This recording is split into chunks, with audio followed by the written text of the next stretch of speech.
Welcome back everybody. So in this video we're going to talk about another type of stone called a uric acid stone. So typically this is going to present kind of a classic presentation with somebody who has had one of two things happen.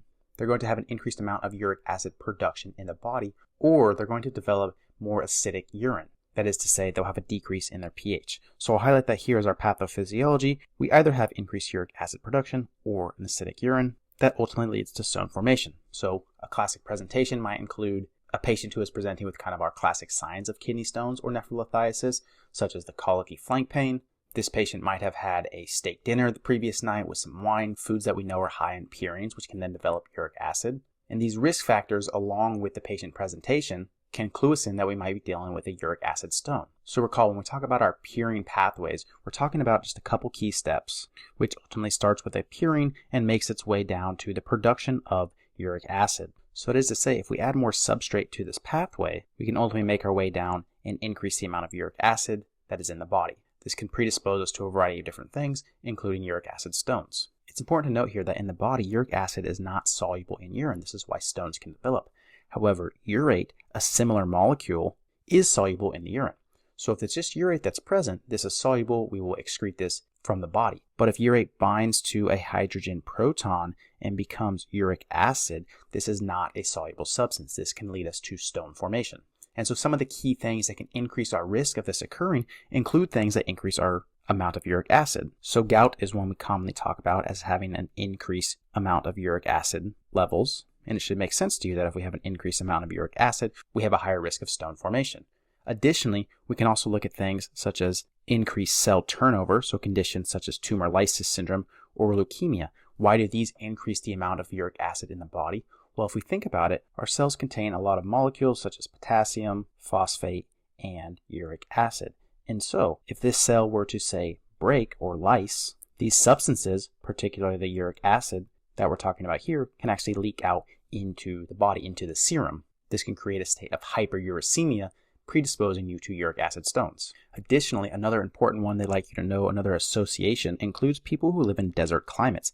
And the reason is that we think about people who live there as often dealing with high temperatures. And so if we're constantly dealing with high temperatures and heat, we're probably sweating a lot. This is going to decrease our urine volume, because if we're living in these environments that is causing us to sweat a lot and we're not replenishing the fluids, our overall body volume is going to be decreased, and thus our urine volume is likely also to be decreased. This can ultimately increase the likelihood of stone formation. Remember, a couple of videos ago we talked about if we have a certain amount of solutes per volume of water and then we decrease the amount of water, we become more concentrated. We risk supersaturation in that volume level, and that's essentially what is happening here. So people who live in fairly hot climates, maybe Arizona or Nevada or some of the southern states, if you're in the United States, they're going to be at an increased risk of stone formation, because overall it is more likely that they have a lower urine volume, and thus it's more likely that they can create a supersaturation event in the kidney, ultimately leading to a stone. If we think about the precipitation here, it probably should make sense to you that uric acid stones form in an acidic environment. And again, we always want to think about the environment that stones precipitate in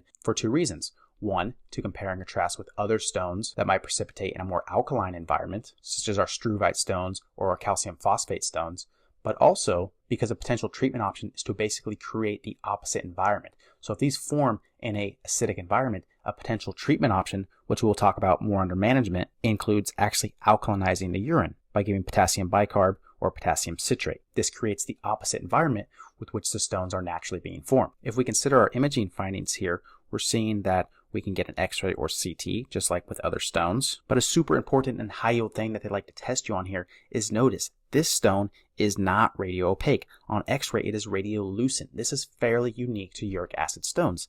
And so a memory aid that I like to use, the word radiolucent having a giant red U in the middle of the word, this reminds me of the fact that the U stones, the uric acid stones, are the radiolucent ones. And so it's just a memory aid I use to make this association stick in my brain. You can also do a urinalysis similar to other ones, and the key shape that you need to know here is a rhomboid or rosette shape. So if you look at the image over here, you can see this is a bit of a rhomboid shape. And again, as I previously said, they are very unlikely to simply give you an image in isolation without any other findings for the patient and expect you to know the diagnosis. Rather, this is a supplement, right? If they give you a classic patient presentation, such as somebody who is living in potentially a dry environment we talked about, maybe they're on chemotherapy, we know this is going to damage cells that can cause them to lyse, and these constellations of findings put the patient at higher risk for uric acid stones, plus they tell you there's a urinalysis and they give you this picture to look at right here, well, this is further confirmation that this patient very likely has a uric acid stone. So again, the shapes are important to know and remember, but for the purposes of vignette style questions, they're more of a supplement to actually answering the question correctly. And finally, I want to talk about management here. So we briefly mentioned that alkalinizing the urine with potassium bicarb or potassium citrate can be helpful, right? And why is it helpful again? That's right, because we said that these stones form in an acidic environment. So we want to create the opposite environment to decrease the likelihood or potentially improve the symptoms of these stones. Additionally, you can do some other things, such as giving allopurinol. And do you remember the mechanism of allopurinol? That's right. It inhibits xanthine oxidase. So if we consider allopurinol acting up here in our pathway, it's going to inhibit the enzyme at these two steps, which I put as XO, standing for xanthine oxidase. And again, why does this make sense? Well, if we inhibit this enzyme, we're not able to create as much uric acid. We're going to see a decrease in our uric acid levels in the body. This can be helpful for somebody who's developing this type of stone. And finally, the last thing you can do is to decrease purine intake. And we talked about why this is helpful, right? More purines can lead to greater activation of the purine pathway. And one of the end products in that pathway is the formation of uric acid.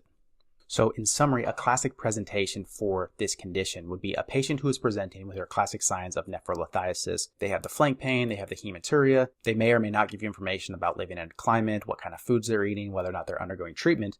But a key here is that they're going to tell you about the diagnostics and that the x-ray imaging shows no stone. So this should clue you in right away. Patient has classic symptoms of kidney stone, but no stone on x-ray, a radiolucent stone, that is to say one we do not see on x-ray. So that is kind of the classic presentation that they will give you for this type of stone. So just in summary, again, uric acid stones due to an increased level of uric acid or an acidic environment.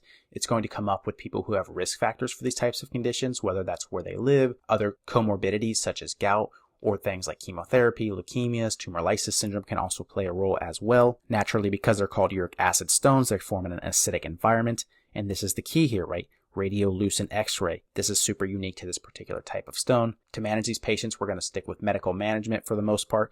We're going to alkalinize the urine, potentially consider allopurinol, and maybe advise them on some lifestyle modifications such as decreasing their purine intake.